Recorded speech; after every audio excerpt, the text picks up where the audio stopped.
Hey Vault Dwellers, welcome to another video. Today we're going to talk about one of the most controversial items in the Fallout 76 universe. Fallout First. So ASCAP, what is Fallout First? Fallout First is a subscription that Bethesda offers where you pay monthly and you get access to additional stuff inside of Fallout 76. What kind of stuff and how much does it cost? There are two options for how you might pay for it. One is monthly. It costs $12.99 a month. If you want to pay for it yearly, it's $100 a year. And at $100 a year, that comes out to $8.33 a month, which is a 33% savings off of the monthly rate, which is absolutely staggering. You basically are paying $8.33 for all of the stuff that you might otherwise have to pay $13 for. Wow, that's actually a really good deal. As far as what you get 1,600 atoms every month to spend in the Atomic Shop. You get an ammo box and a scrap box that can hold unlimited ammo and unlimited scrap. You get a survival tent, and there are multiple different variants of survival tents. You get special items from the Atomic Shop that only Fallout First people can buy. You get a private world for you and your friends if you want to play in that. There are special items on the scoreboard, and there's an additional daily challenge for score just for Fallout First members. The ammo box and the scrap box, I think, are the most obviously beneficial items, and you have those here at your camp, don't you, Noodle Pants? Oh, hell yeah. I have all that stuff in my shed, which we can go over and take a look right now. Lead the way. This is my lovely, lovely shed. And when you enter, this is the scrap box. I just ran the Scorch Beast event, so I can just go transfer, scrap and store, everything. Boom. Scrap box. This is my ammo box. I can use that as well. Very convenient. I only ever use the flamer anymore, and I pick up all of this other ammo. I don't need to carry it around. I can just stash it right now. Boom. Stashed. Having an unlimited amount of storage space for ammo and scrap is interesting, but why do you think Bethesda wouldn't just give us more stash space in general? I think that we fill up whatever space we're given. So whatever number they would come up with, we would fill it and ask for more. And I think a lot of the game mechanics wouldn't work as well as they work right now if we were given too many privileges and the game would just be made too easy. It's important to remember that it is a game, and as a game it has to be challenging. A huge part of this particular game is collecting and scrapping, managing your resources. I mean, we spend more time managing our resources than actually going out on missions. And that's part of the gameplay. Everyone develops their own personality and their own way of playing because of that. If you don't have to manage anything and overcome some kind of difficulties and challenges, then it's no longer a game, is it? What happens if you cancel Fallout First? Oh, you actually get to keep the boxes. The ammo box and the scrap box, they remain physically in your camp. You just can't add any new items to it. You can pull stuff out that you've already had. You don't lose your stuff. You just can't keep adding to it. So it's not like you lose anything. It's quite cool. In fact, some people do this. Some people sign up for a month just to use these tools, and then they can stop their subscription if they want. Interesting. You know, that probably also plays into why Bethesda didn't give us more stash space. Imagine if, as a Fallout First member, you could have 2,500 pounds of stuff instead of 1,200, but then you cancel. If you have 2,500 pounds of stuff in your stash box, what happens then? Like, do you have to get rid of it all? Or it just seems more complicated than giving us extra stash boxes specifically for ammo and scrap and leaving the actual weight alone. Yeah, that does make sense. You mentioned the tent. Do you have one? Do you use one? What's the deal? Sure, I don't have one set up right now, but we can come out here and I'll set one up. I have to go really far to find a place to put my tent because otherwise it doesn't work because there's a town nearby and your camp and somebody else's camp. But I think if I go over here, I should be far enough away. Yes, that I can put my tent here. Oh, that's not really far at all.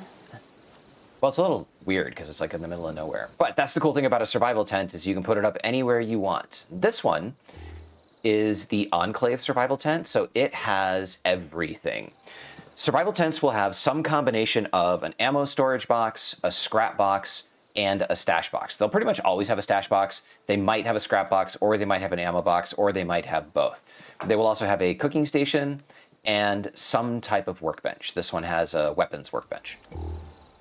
They also will have a place to rest.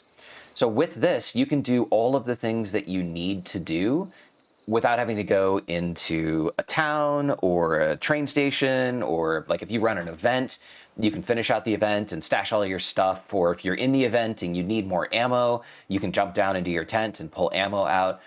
My favorite thing is if you're at an event, you can put up your tent and jump up on top of it. And from here, just rain holy hell down upon everything around you. The nice thing about being in an elevated position is anything that doesn't have a ranged weapon or, well, so yeah, that would be like anything that doesn't have a gun or anglers that can shoot spit at you or those kinds of weapons, they can't actually get to you. So if they're just ground animals or scorched with melee weapons, then you're protected from them by being in an elevated position. You also have a tent. What do you use yours for? Oh, yeah, I use my tent all the time. I set up my tent in different parts of the map, and I love using it as a free fast travel station for myself and my teammates. How does that work? It works exactly like a camp. When you're on a team with someone, their camps become free fast travel locations for you. And if you set up a tent and your teammates each set up a tent as well, then you can have pretty much the entire map covered with free fast travel locations. It's quite cool. Tell me about the special scoreboard items. Oh, okay. Every season, there are special items only for Fallout First members. So you can see, for example, as a Fallout First member, at level 3, you got 3 lunchboxes. This continues throughout the entire season, where there's special posters, there might be score boosters, or yeah, for example, there are 5, 10, and another 10% score boost. So by the end of level 75, you actually are gaining score 25% faster as a Fallout First member. Carry weight boosters, nuclear key cards, these items only exist for Fallout First people. There are also, every day, a special challenge for Fallout First people, which is another way for those members to gain score faster. So, now to the controversial part, which is, does Fallout First and all of these benefits make the game pay to play or pay to win, where you have to pay? What do you think? I don't think pay to win applies because there's really no winning in this game. The game is an open world scenario and there's no one final mission. You can't complete Fallout 76, which is why we've all been playing it since 2018 and still hundreds of new players join every single day. So pay to win doesn't apply, but pay to play is interesting. However, I still don't think that that's correct for this game. I think Fallout First is just a cool extra system of rewards and benefits and trinkets, but mostly it's stuff that you don't actually need to play. It's just, if you can afford it, go for it. Noodle and I were talking about this earlier today as we were making pancakes.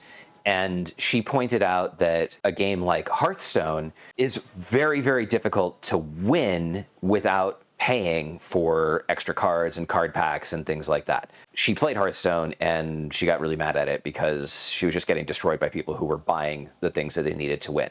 Fallout First, she described as more like Patreon, where you can absolutely play the game. In fact, somebody posted as a comment the other day that even as a Fallout First subscriber, he didn't like it when Fallout First people said that you don't need Fallout First to play the game, because if we didn't need it, we wouldn't have it.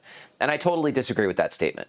Fallout First makes the game more fun, but you don't actually need anything that it offers you. It just makes it faster and more convenient, so you can spend more time doing things in the game, like running around and killing things, and don't have to spend as much time on resource management and running out and crafting or getting the materials to craft something right before you need to build it, and so on. There are lots of ways that you can think about this. One is you can look at a game that only has a monthly subscription and therefore you can't play it at all. People play it, but not as many people. By making the game free, Bethesda makes sure that the people who want to play can play at any time.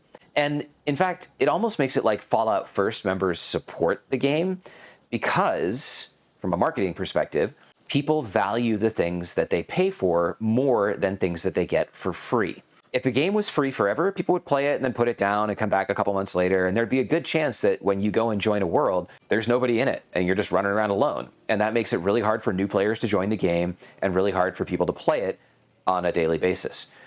If you pay for Fallout First, you will play more often. If you play more often already, you should just pay for Fallout First because it makes the game more fun. And anytime anybody logs into the world, the majority of people that are in it are Fallout First members. We're the ones that make it possible for Bethesda to pay for development staff, to pay for hosting, to pay for payroll and HR and insurance and benefits and all of the other things that go along with running a company that has a game like this.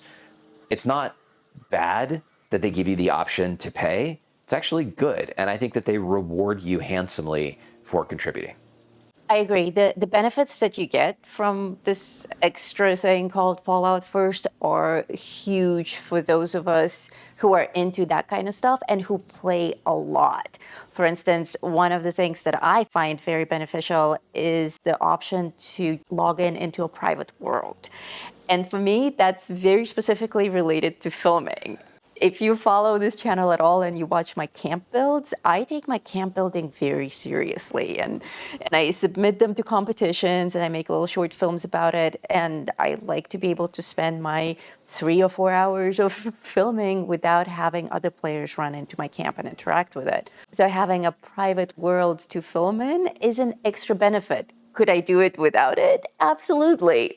But just having it, I think, is a really cool benefit, which is absolutely unrelated to being able to play the game. You could play the entire game without ever building anything, without ever scrapping anything, without ever buying anything from the Atomic Shop. It may not be as fun, but you can absolutely do it. And think of it like going to Home Depot. I mean, if you wanted to build a table but you didn't have any materials, you would just go to the hardware store and buy the materials that you want. Here, we don't have hardware stores. We have, the forest. But you can go out and get your wood and get your steel and get your stuff to make the thing that you want to make. Or you can just run around and play the game. Absolutely. Oscap, what say you? Thumbs up or thumbs down for Fallout First? I think it's pretty obvious from everything we were just saying that I am definitely in the thumbs up camp. How about you, Noodle? For me, thumbs up, 100%. Well, that's all we have for you today. Thank you so much for watching. We're Game Aviator. And until next time, stay safe out there, Vault Dwellers.